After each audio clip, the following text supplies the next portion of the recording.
الحمد لله رب العالمين والعاقبة للمتقين ولا حول ولا قوة إلا بالله العلي العظيم وصلى الله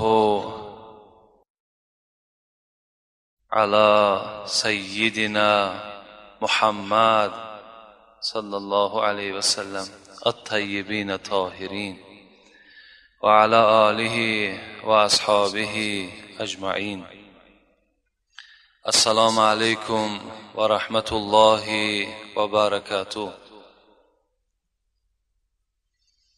اللهم صل وسلم وبارك عليه. یک جایه با شما دعا میکنیم.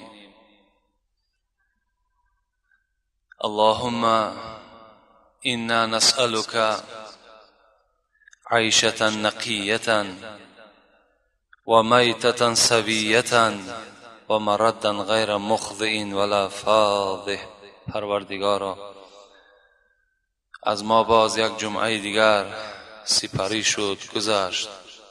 خدایا آن سهو و آن خطایی ها و آن لغزش هایی که در دوام یک هفته از ما بندگان گناهگار سر زد، به حرمت این روز جمعه خدایا همگیش را مغفرت بگردانی و خدایا تا جمعه دیگر این جمعیت ما را در حفظ امان خودت نگه بداری و خدایا این حیاتی که برای ما خیلی یک مدت کوتاهی هست، خدایا این حیات ما را حیات حلال بگردانی و خدایا حلالانه زندگی کردن، حلال خوردن و از دنیا به نور ایمان سفر کردن بر همه این جمعیت ما لایق بگردانی.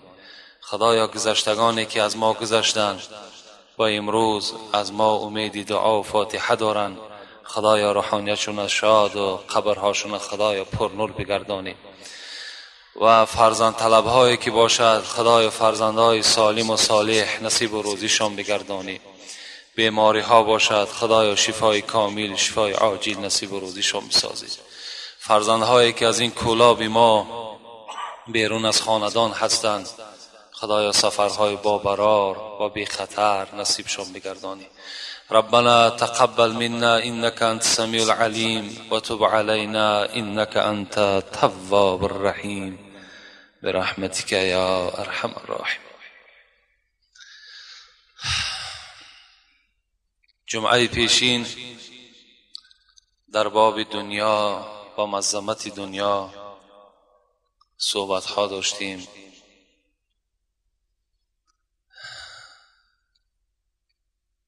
و البته در این فصل اگر این جمعه هم که با شما صحبت کنیم، البته سخنهای زیادی از آیات ها و احادیث های پیغمبر خدا وارد شدگی است، لیکن مادامی که ما موعظه امروزه را که به خواهشی بسیاری از مادرها و پدرها که در باب احترام پدر و مادر بود، امروز انشاءالله به سمع شما میرسانیم.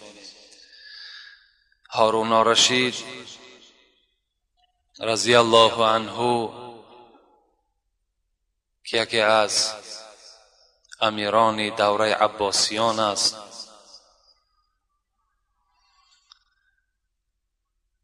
و در تاریخ میگذرد که حضرت چنان پادشاهی داشتند که نیم جزیره عرب همگی در زیر تحتش بود، آسیای میانه کلن در زیر نظارتش بود، این جانب افریقا در زیر تصرفش بود، خیتای در زیر تصرفش بود، اسپانیا، فرانسه در زیر تصرفش بود و یک قسمت دولت‌های اروپا هم در زیر دست همین هارون الرشید بود. یعنی خیلی یک ملک زیادی داشت.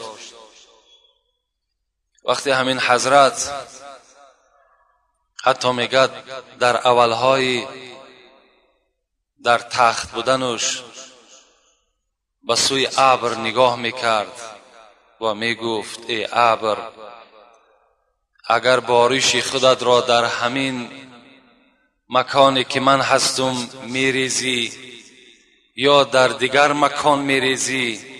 یعنی هر پارچه و هر گوشه ایده که اگر باران خودت را میریزانی فراموش نکن که حاصلی تو نزد من میآید.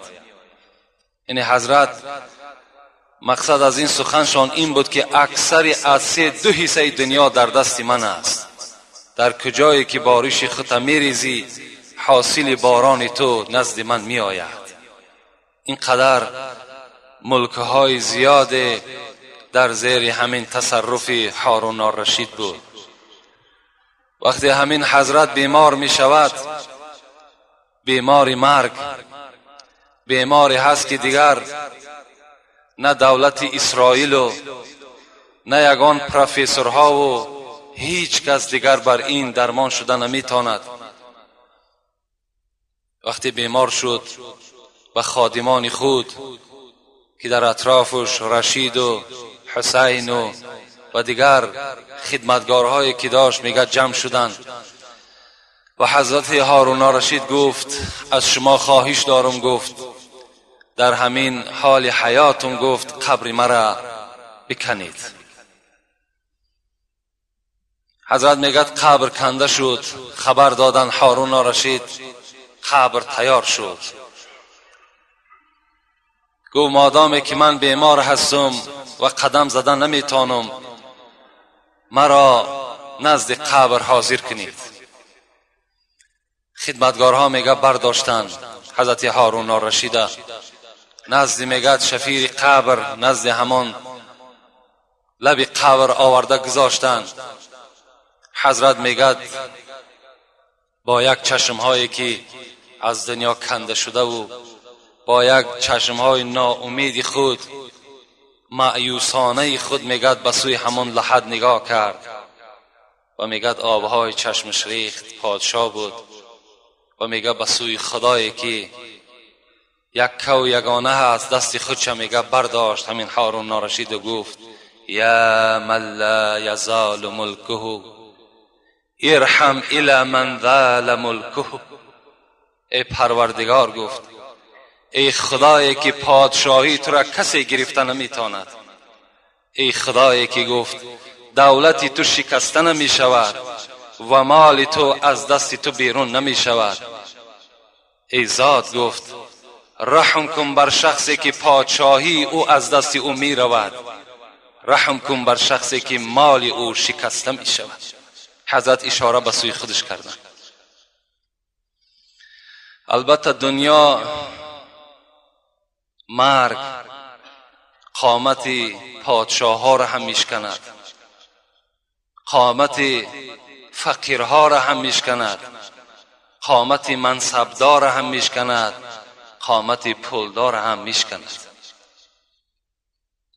اگر ما و شما تصور کنیم در همین دنیایی که ما و شما زندگی داریم، وقتی شما از مادر یا ما از مادر می آییم، باور کنید اگر وجب کنن بدن ما و شما را، همگی 3 وجب بدن ما و شماست. و وقتی که تصور کنید که ما به وایه می رسیم، به یک سین بلاغت می رسیم و مرگ بالای ما می آید، جان ما و شما را خداوند می گیرد. اگر بدن ما و شما را وجب اندازن، بدن ما و شما 10 وجب می شود. یعنی در حالتی که تولد می شویم 3 وجب زمین صاحب می شیم، وقتی به وایه می رسیم 10 وجب زمین از خود می کنیم، یعنی 2 متر زمینه. یعنی در همین بین اگر جدا کنیم برای 7 وجب زمین در این دنیا چگونه عمر خودمان ما سپری می کنیم خود تصور کنیم. برای 7 وجب زمین امروز بندگان خدا اطاعت خدا را نمی کنند. امروز بندگان خدا فریفته همین دنیایی که ما وصف او را برای شما کردیم فریفته همین می شود. امیرها در نزد قبر بیچاره هستند، امیرها در نزد قبر گریه می کنند و از خدای خود چکار می کنند؟ برای رحم جان خود جان دعا می کنند.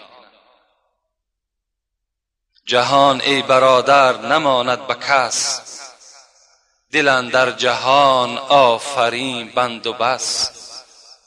مکن تکیه بر ملک و دنیا و پوشت، که بسیار همچو تو پرورد و کشت. چو قصد رفتن کند جان خاک، چو قصد رفتن کند جان پاک، چه بر روی تخت مردن چه بر روی خاک. دنیا البته حاصلش همین است. یا ایها الذین آمنوا لا تلهکم اموالکم ولا اولادکم عن ذکر الله و من یفعل ذلک فاولئک هم الخاسرون.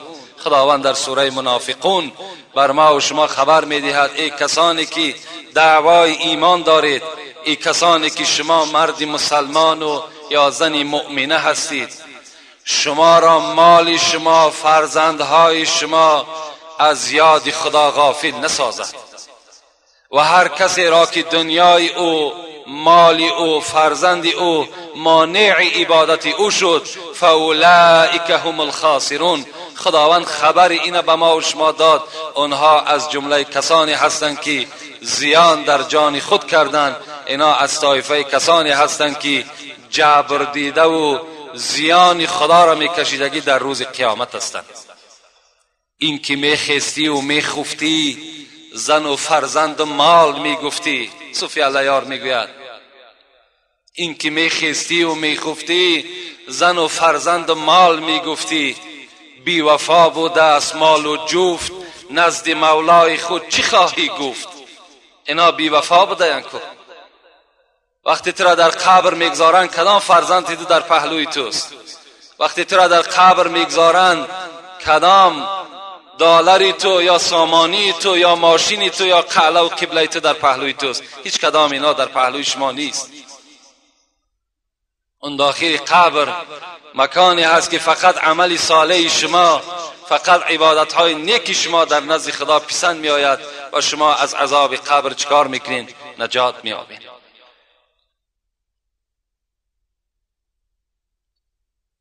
من احب الدنیا اضر بآخره و من احب آخره اضر دنیاه فآثر ما یبقی علی ما یفنی. پیغمبر خدا میگوید کسی اگر دنیا را دوست داشت آخرتش زلال میبیند. کسی که اگر آخرت دوست داشت دنیاش زلال میبیند. رسول الله چی گفتن؟ فآثر ما یبقی علی ما یفنی. خود اختیار کنین کدام دنیا برای شما بهتر است.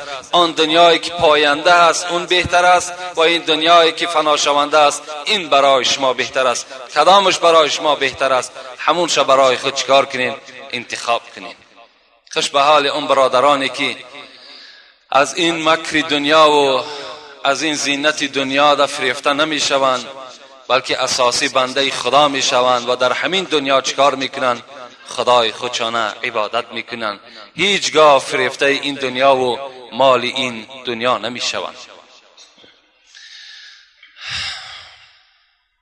موعظه ای که امروز چگونه ای که با شما خبر دادیم درباره احترام پدر و مادر است و انشاءالله خیلی با دقت باشید، زیرا امروز خیلی صحبتی در این باب برای همه ما و شما لازمی هست و مقصد این برادرهایی که از ما التماس کردند که اکثرا در مجلس های ما و شما امروز جوانهای زیاد جمع می شوند که الحمدلله همه صاحب پدر و مادر است و می خواهم که بعد شنیدن این صحبت هایی که الحال به گوش شما می رسد یک تفکری کنید و باز همین دنیا و باز همین زیورات و همین زیباگی دنیا شما را فریفته نکند و از احترام پدر و مادر خود دور نباشین، که زیرا که کسی که پدر و مادر خود احترام نمی کند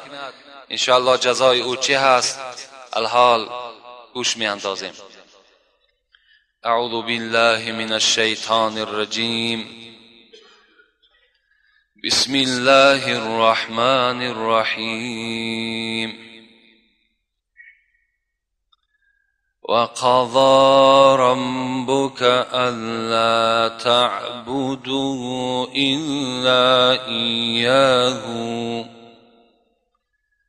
وبالوالدين إحسانا إما يبلغن عندك الكبر أحدهما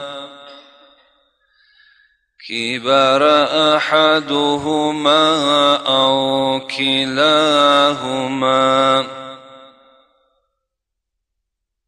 فلا تقل لهما أف ولا تنهرهما وقل لهما قولا كريما واخفض لهما جناح الذل من الرحمة وقل رب ارحمهما كما ربياني صغيرا صدق الله العظیم. الحمدلله. آیت هایی که تلاوت کردیم از سوره مبارکه اسراء هست که همه این آیت ها ما و شما را وادار می سازد که خدمت پدر و مادر خود انجام بدهیم. خداوند سپارش می دهد و قضا ربک الا تعبدوا الا ایاه. صاحب تفسیر ابن کثیر می گوید خداوند در اینجا و قضا گفت، یعنی به شما می گوید قضا در اینجا به معنای امر آمده است. خداوند بر شما امر می کند ای بندگان خدا. چه امر می کند؟ الا تعبدوا الا ایاه. هر وقتایی که بندگی میکنید به جز ذات پر اقتدار من در هیچ چیز دیگر شما عبادت نکنید. پرستش فقط و فقط لایق من است، دیگر هیچ چیز لایق پرستش نیست. بندگان من وقتی اگر شما محتاج به یگان کار میشین و یا کار شما در پیش کسی میغلطد، از من شما یادآوری کنید، از من یاردم طلب کنید. شما پیش فالبین نرین، شما پیش مزار نرین، از اونها مدد طلب نکنین. اونها خود عاجز هستند، اونها خود بنده من هستند. شما فقط و فقط الا ایاه، مگر به سوی من رجوع کنید کار شما حاصل می شود. شما نزد هیچ ایشان و داملا برای تمار کشایشی کار نرین، بگر که خدا را عبادت کنین تمار شما نهمون است.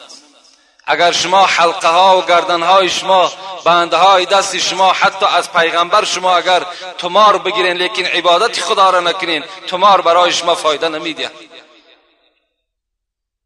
امروز اکثر بندگان خدا را میبینی نماز نمیخوانند، عبادت خدا را نمیکنند، محمد را نمیشناسند، نزد یک داملا میآیند تمار طلب میکنند.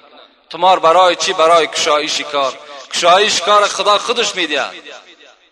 کشایش کار داملا داده نمیتواند، تمار حل کرده نمیتواند. خدا میگوید به جز من دیگر هیچ چیز را بندگی نکنید، از هیچ چیز شما طلب مدد نکنید. این نعلهای اسبی که شما در دروازه ها زدین، این خارهایی که در پشت دروازه های خود زدین، شما به سبب اینها در نزد خدا عاصی شدین، گناهگار شدین، شما در شرک دست زدین، شما در نزد من مستجیب عذاب شدین.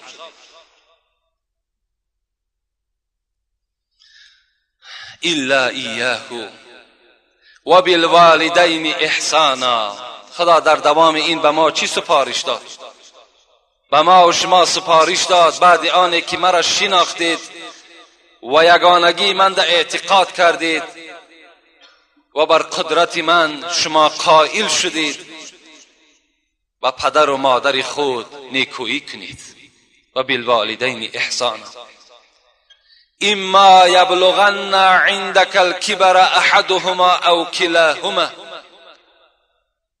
پدر یا مادر یا یکی از این دو، خدا گفت کلاهما، یکی از این دو اگر به سین سالی پیران سالی که رسیدن شما خدمت از اینها کنده نکنید، در اون حالت به اینها چیکار کنید؟ خدمت کنید. فلا تقل لهما اف ولا تنهرهما. خدا در دوام چی سپارش میدهد؟ اینا سپارش خداوندی است. اولا با پدر و مادر احترام کنید، پدر و مادر حرمت بجا بیارین. یک سپارش دویم همین است که وقتی از اینها که به پیری رسید، به سین سال رسیدن که احتیاج به سوی فرزند پیدا کردن، دویم سپارش من این است که احترام پدر موی سفید و مادر کم پیری خدا در آوان پیریشان بجا بیارید. دویم سپارش من است. خدا به ما و شما سپارش داده ایستاده است. ولا تقل لهما اف. ای بنده من، هر وقتایی که اگر تو دلتنگ شوی، هر وقتایی که اگر کار برای تو پدر و مادر سپارش داد، یا ای بنده من وقتی که اگر درد در وجود تو پیدا شد، تو در نزد پدر و مادر کلمه اف را استفاده نکن. ولا تقل لهما اف. تو نمیدانی او پدر و مادر، تو میوه دل پدر و مادر هستی. وقتی تو اف میگوی، تو دل مادر و پدر آزرده میشوند، دل پدر و مادر غمگین میشود. اگر تو فرزند سالم باشی، صالح باشی، در نزد پدر و مادر کلمه اف را استفاده نکن. ولا تنهرهما. در دوام آیت خدا با سپارش داد. سپارش چهارم من بر شما این است: وقتی پدر و مادر با شما صحبت میکند، شما به سوی پدر و مادر کینه آمیز سخن نگویید. با پدر و مادر با سخن درشت صحبت نکنید و به سوی پدر و مادر داد نزنید، فریاد نزنید و بر او خبر ندهید که پدر تو نمیدانی یا مادر کار خودت را بکن. ولا تنهرهما. این سپارش من است. واغفظ لهما جناح الذل من الرحمه. خدا میگوید وقتی پدر و مادر وارد خانه تو شد، ای فرزند، واغفظ لهما جناح الذل، بال تواضع، بال رحمت را به مهربانی با پدر و مادر انجام بده. پدر و مادر که نزد تو داخل شد، تو فرزند او که باشی، سپارش من بر تو این است که نزد پدر و مادر راست شو و السلام علیکم و رحمت الله گفته مرحمت پدر را در بالای بالین ملایم چکار کن؟ شینان. این سپارش خداست. واغفظ لهما جناح من الذل وقل رب ارحمهما كما ربياني صغيرا.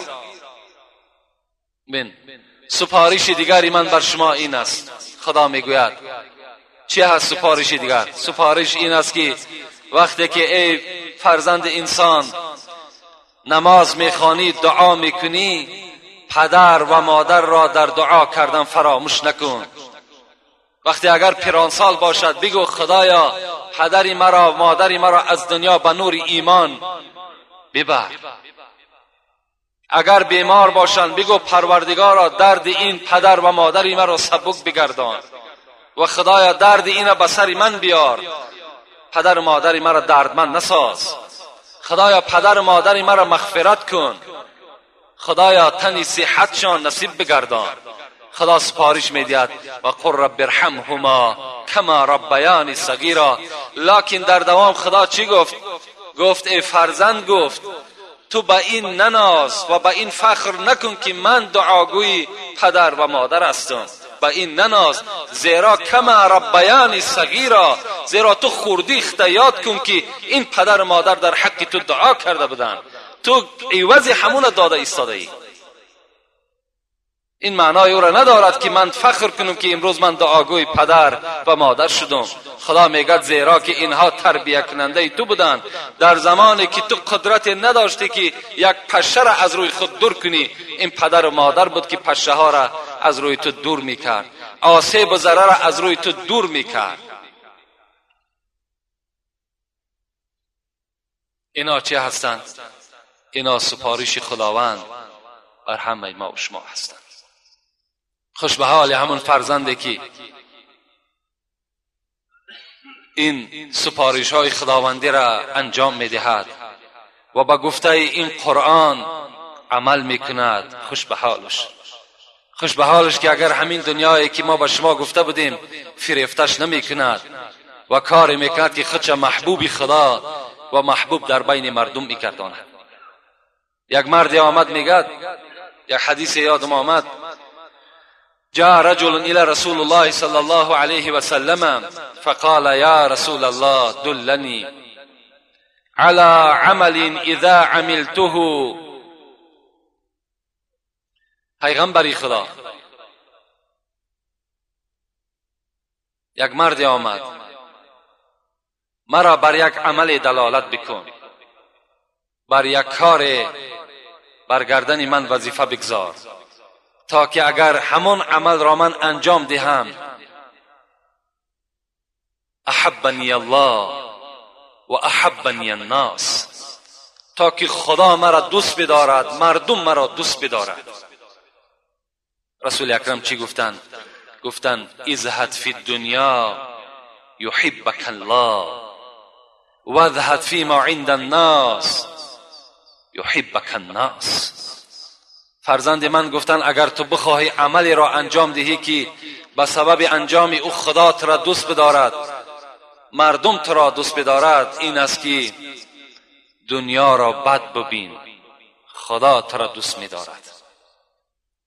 و آن چیزی که در دست مردم است هوس اون و حسد بر مال مردم نبر، مردم تو را دوست می‌دارد. این سپارش عملی بود که پیغمبر خدا بر همان جوان چیکار کرد؟ سپارش داد. امروز البته سپارش پیغمبر خدا را ما و شما باید که عملی کنیم.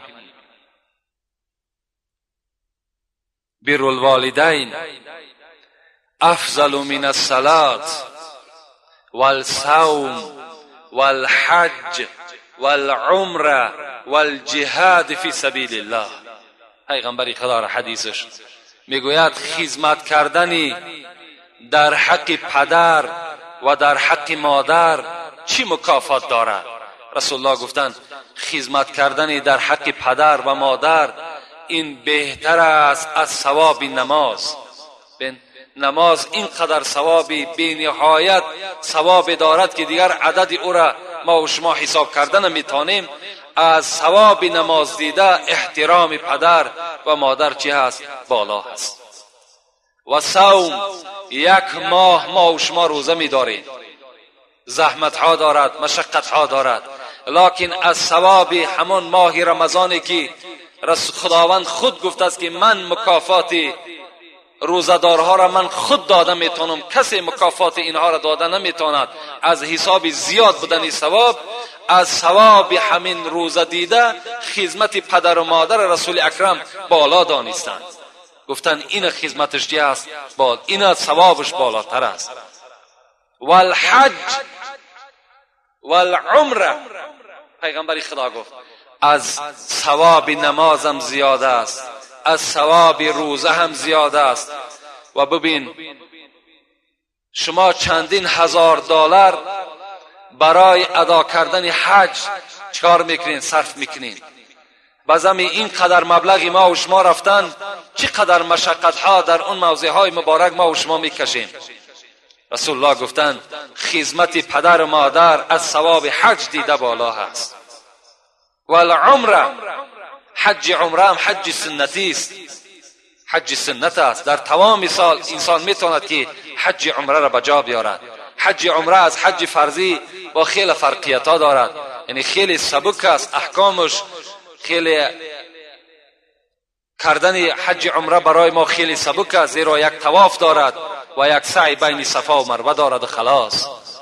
از همان عمره هم دیده رسول اکرم گفتند چی است؟ ثواب خدمت کردن پدر و مادر بالاتر است.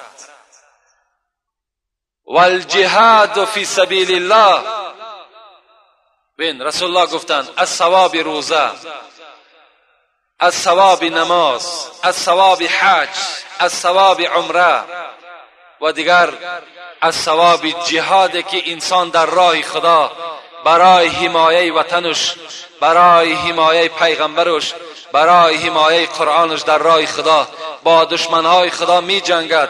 یعنی دیگر نه فرزند، نه خانه، نه اولاد، نه اجداد، نه مال او دیگر یاد او نمیزند، مگر در راه خدا می جنگد که خداوند برای مجاهدین در راه خدا جنتی به حساب چکا کرده است، وعده کردگی هست. از ثواب جهاد هم دیده چی است؟ گفتم پیغمبر خدمت کردن در حق پدر مادر بالاتر است.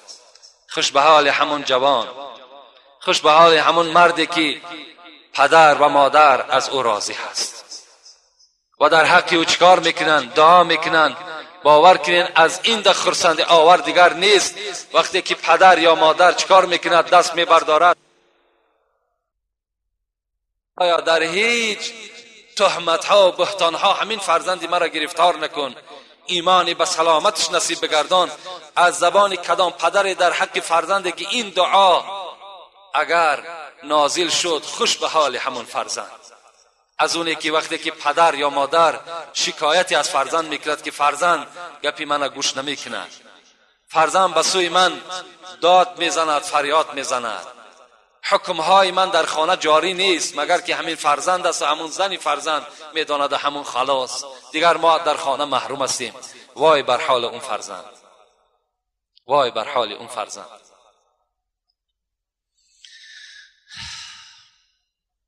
یک تاجری بود میگد در دوره های خلافت حضرت عمر تاجری میکرد و زنی داشت. میگد روز مادر همین تاجر خانه فرزند با یک امید آمد، با امید آنه که البته مادر و پدر شما فراموش نکنید که نفقه اونها را رسانیدن، چه از لباس چه از شکم او در گردن فرزند است. این مادر میگه با همین امید خانه همین فرزند آمد. این فرزند تاجر بود، مالدار بود، پولدار بود، تا جایی که فرزند خود رفته خانه مادر یا پدر خبر بگیرد، برای اونها از مال ثروتی داشتگیش ادا کند تا که در مال او در عمر او برکات شود. این مادر بیچاره چکار کرد؟ خسته خانه فرزند آمد. امروز بسیار از این گونه فرزندهایی که مادر اونها را خبر میگیرد، نه فرزند، حالان که حق خبرگیری فرزندها دارند، نه پدر مادر.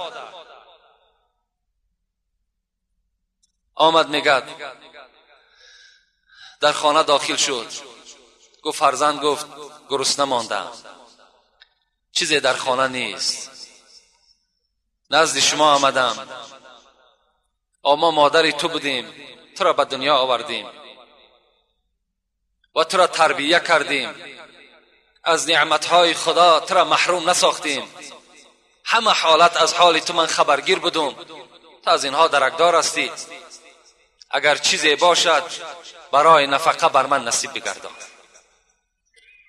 این زن نزد این تاجر یعنی شوهرش گفت مادری تو هر روز که خانه ما و شما می آید و دائم از خانه ما و شما طلب دارد، راستی بار از دست این مادر تو ما مانده شدیم، چی می شود که این از همین خانه محروم بسازی؟ این فرزندی که البته ناقابل بود، فرزندی بگیم از احکام ارکان خدا که درک نداشت، نمیدانست که پدر و مادر حکمش از 1000 زن بالاتر است. در حال به گفته همین زنی خود آمد و مادر از خانه خود چکار کرد؟ پیش کرد. گفت مادر دیگر در این خانه من تو را دیگر نبینم، از خانه بیرون شو. دوره های خلافت حضرت عمر بود. این مادر میگه در نزد همان فرزند خود دستش برداشت، گفت پروردگارا، گفت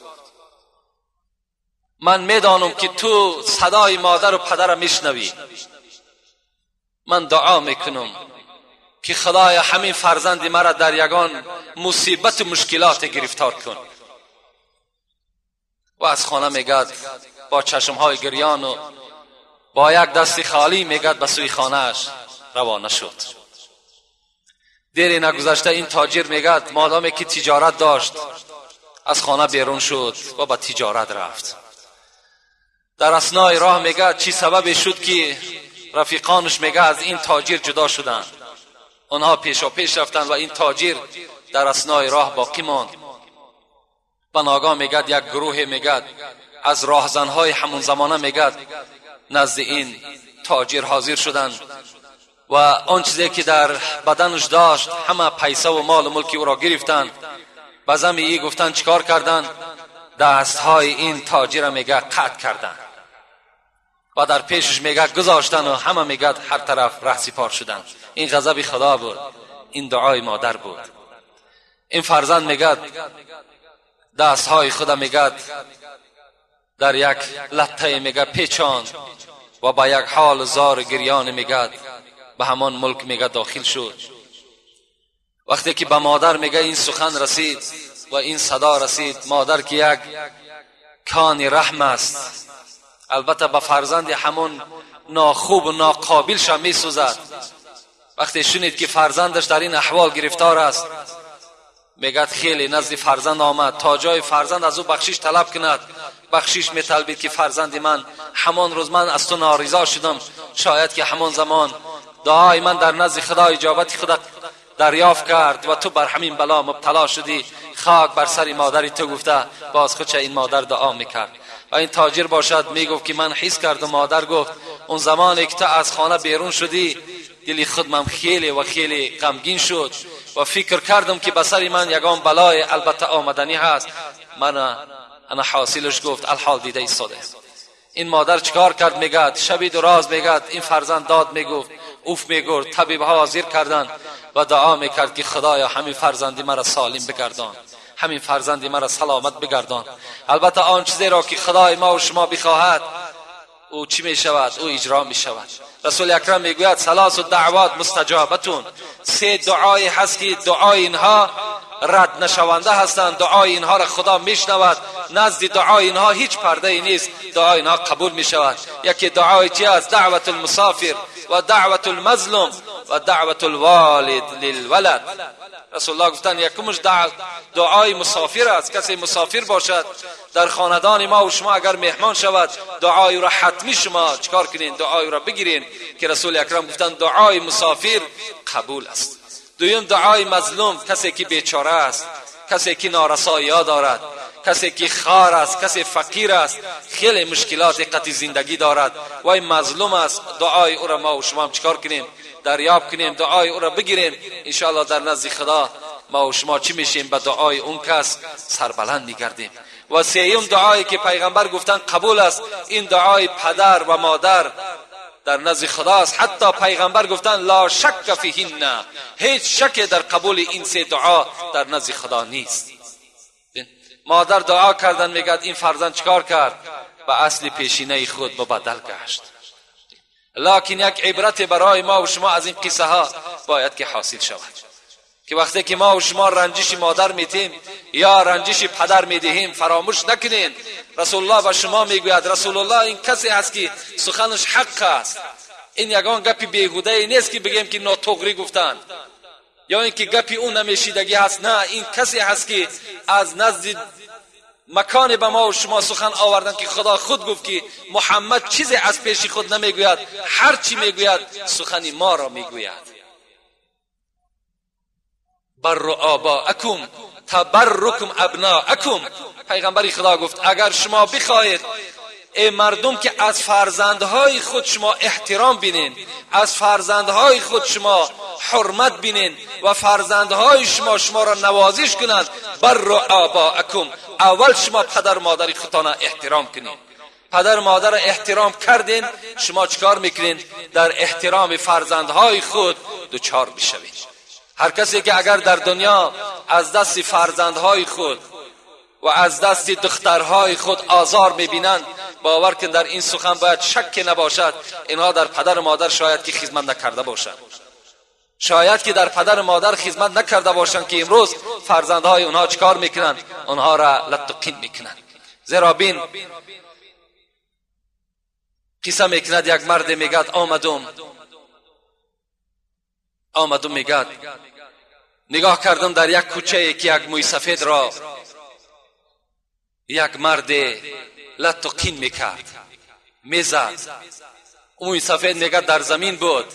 چگونه یک کار به انصافانه است وقتی ما و شما اگر یک موی سفید در زیر کوفت و لغتی اگر یک جوان بینیم، برای ما و شما خیلی نفرت آور است، زیرا نخواه موی سفید در زمین یک جوان به سوی او دست میکشد.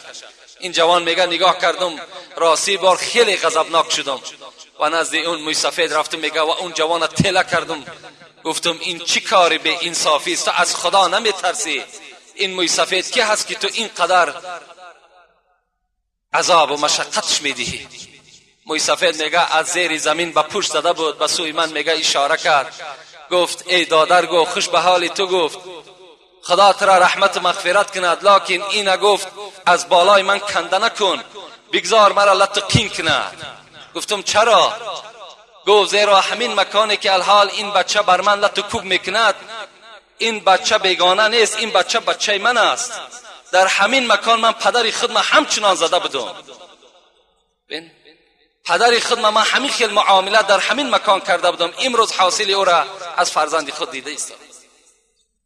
رسول الله میگوید کما تدین و تدان. این سخن حضرت عیسی است. رسول الله ذکر کردند چگونه که معامله میکنی همچنان معامله را انتظار شو. چگونه که معامله میکنی همگونه معامله را چکار کن؟ انتظاری کن. اگر امروز تو ظالم باشی ان شاء الله از خدا باوری دارم وعده خدا حق است که تو در دست یگان ظالم دیگر گرفتار میشه. اگر امروز تو خواهر یک برادر را زنا میکنی، البته خواهر اولاد اجدادت را زنا میکنند. این معامله هست که البته چی دارد؟ این قرض است. امروز کردی فردا تو جزاش نزد خدا میگی. امروز این برادر تو شرمنده کردی، اپای او را زنا کردی، مادر او را زنا کردی، خواهر او را زنا کردی، تو فراموش نکن که اپا و مادر و خواهر تو را کسی یافت میشود که زنا میکنند و تو را مثل این هم در دنیا هم در قیامت شرمسارت میکنند. اینا را فراموش نکنید. همه اون کسانی بدانند که در دنیا چگونه معامله کردین، معاملهش البته هم در دنیا هم در آخرت حاصلش شما میگیرین. عبدالله ابن عباس میگوید 3 آیتی هست میگه در قرآن که به 3 چیز دیگر پیوسته. یکی در سوره مائده در آیت 92 این است، دویمش در سوره نساء در آیت 77 او است و سیومش در سوره لقمان در آیت 14 او است. 3 آیتی هستند که با یکدیگر چسبیده هستند. اینها را کسی که اگر جدا کند، خدا گفته است از رحمت من در روز قیامت ناامید می شود. خوب توجه کنیم اینها کیا باشند؟ این بدبختا و این از رحمت خدا دربدگی ها کیا هستند؟ رسول الله گفتند من فرق 3 فرق الله بینه و بین رحمت یوم القیامت. هر کسی که اگر 3 چیز را از 3 چیز جدا بسازد، خداوند گفته است در روز قیامت از رحمت من اون بنده ناامید است. پدرها عزت من انشاءالله من یک صحبت در باب قیامت هم داریم. وقتی من دائم نام قیامت میگیرم، شما یک میدان دهشتناکی را برای خود تصور کنین که شما در یک میدانی هستین که اونجا دیگر نه تشنگی انسان میشکند و در اونجا غم و اندوه انسان خیلی زیاد است. مکانی هست که یفر مرء من اخی و امه و ابی. مکانی هست که همین مادری که برای تو دلسوز است، مادری که اگر تو را تب کند یگان بیمارخانه نمیماند، تمام جد دوا میکند، مادری که در حالت زاییدن تو تیار است که خود هلاک شود و فرزندش زنده ماند، همان روز قیامت همین مادر دلسوز از فرزند خود میگریزد. خود تصور کنید که چگونه میدان باشد. پدر از فرزند میگریزد، برادر را نمیشناسد. حتی بین ابراهیم حربی حضرت وقتی که تعزیه برای فرزندش آمدن، فرزندشان میگد 7 ساله بود، قاری قرآن بود، حافظ قرآن بودن. وقتی برای تعزیهش آمدن ابراهیم حربی را که فرزند تو خیلی فرزندی خوب بود، حافظ قرآن بود، تعزیه که بیان میکردن به جانب دوستهاش گفت بر من تعزیه بیان نکنین، زیرا من خود دعا کردم که خداوند این فرزند مرا امانت گیرد و از دنیا بگذرد. شریکانش حیرت شدن، گفتن ابراهیم تو عالم هستی، تو زاهد هستی، تو خداتر هستی، خدا ترس هستی، چگونه در حق فرزندی خود دعا کردی؟ آخی این حافظ قرآن است و این به سین بلاغت هم نرسیده است. حضرت گفتن شب خواب دیدم. سبب دعای من گفت سبب دارد. یک شب خواب دیدم گفت در میدان قیامت هستم و خیلی میدان گرم بود، آفتاب نزدیک بود و تشنگی بالای من غلبه کرد و نگاه کردم که یک صف دراز از جوانهای خورد کودکهای نابالغ در دستهای خود چینی آب دارند و دوان به پیش یکی از آنها رفتم. گفتم ای فرزند من، بر من کمی آب نصیب بگردان که حلق من آب میخواهد، تشنه ماندم. اون جوان به سوی من نگاه کرد و گفت تو پدر و مادری من نیستی. من طفل بودم در دنیا، نابالغ بودم، از دنیا گذشتم و امروز منتظر پدر و مادر خود هستم و این چینی آب باعث پدر و مادر من است. میگه وقتی اینو شنیدم هوس کردم که فرزندی منم در صف اونها باشد تا که فردای قیامت برای همین ابراهیم حربی برای پدرش یک شفاعت کننده و یک دستگیر باشد. دعا کردم پروردگارا فرزندی مرا از این دنیا رحلت بفرما، خدایا جان این فرزندی مرا بگیر تا که این فرزند در قیامت دستگیری من شود. صدای شنیدم، بیدار شدم، گفتم فرزندی تو از بالای پاریسه در زمین زد و هلاک شد. دعای من گفت در حق فرزندم قبول شد، با امید آنه که در روز قیامت برای من چی شود؟ سبکی شود. همین روز قیامت انشاءالله من به شما این صحبت مکمل و مفصل بر شما بیان میکنم، زیرا که کسی به قیامت باور ندارد به خدا قسم کافر است. کسی که به قیامت شیدنش باور ندارد و این مسلمان هم نیست.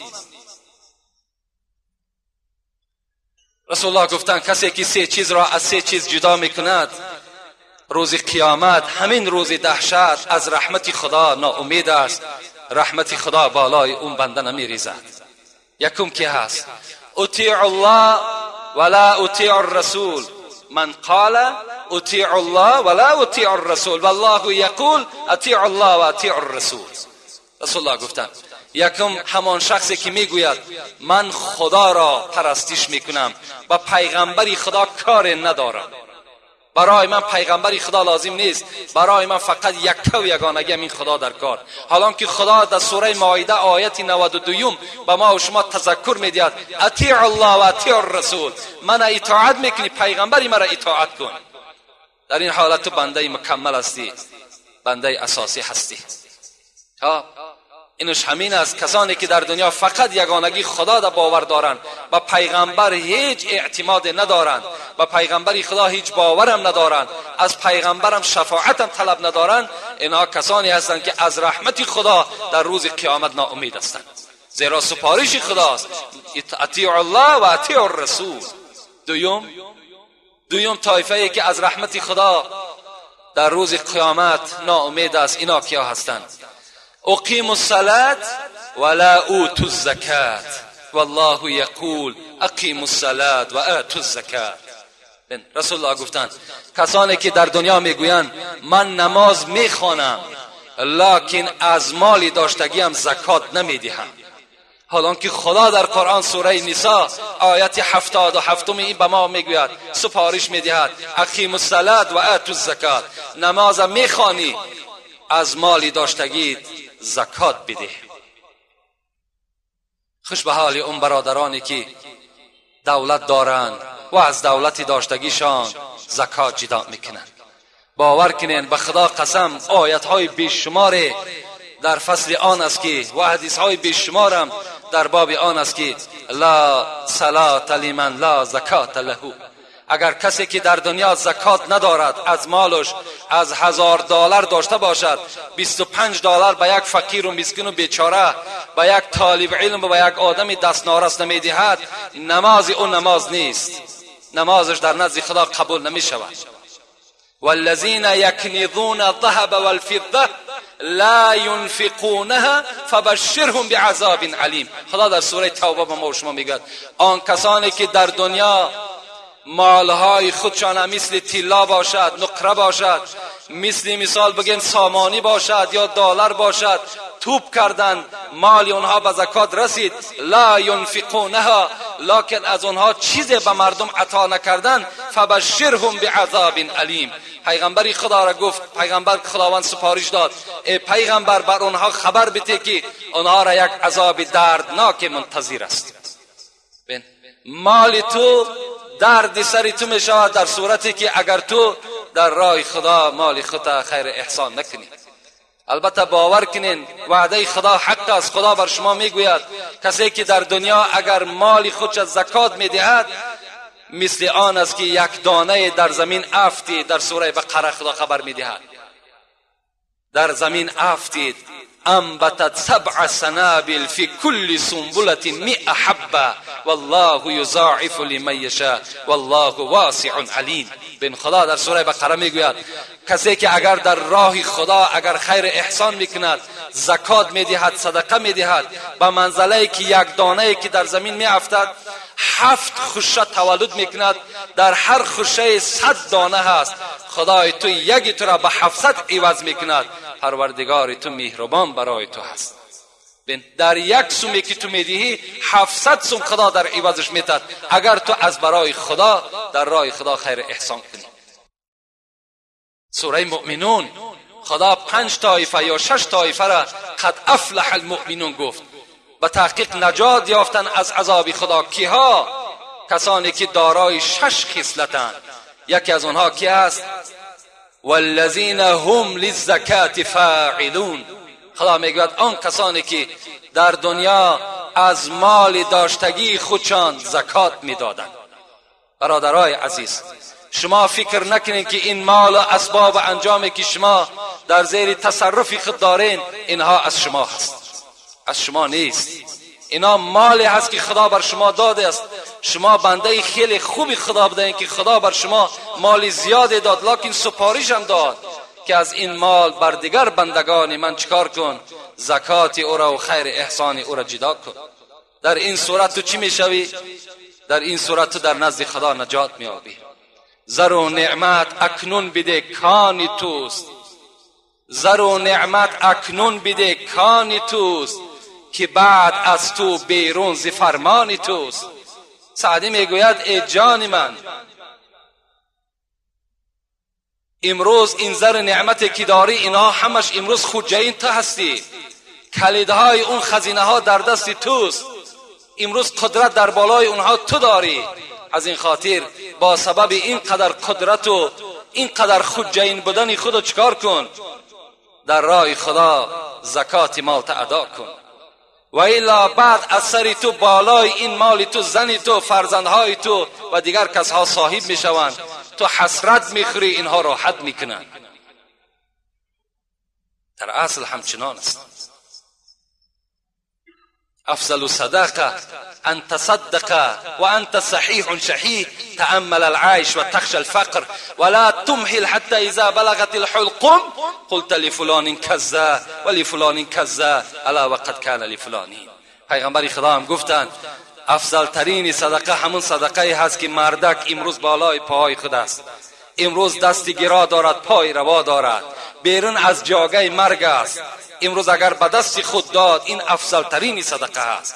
شما نیستین، گفت پیغمبر خدا، وقتی که جان در حلق شما آمد و آن زمان شما بعد جوان مرچین، آن زمان بعد گوید که این فلانی را ده، این فلانی را ده. رسول الله گفتن الا وقد کان لفلانین.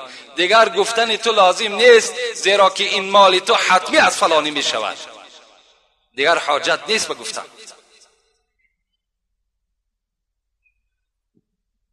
دویم طایفه که از رحمت خدا دور بودند همون طایفه بودند که در دنیا نماز می خواندند لکن زکات مال ادا نمی کردند.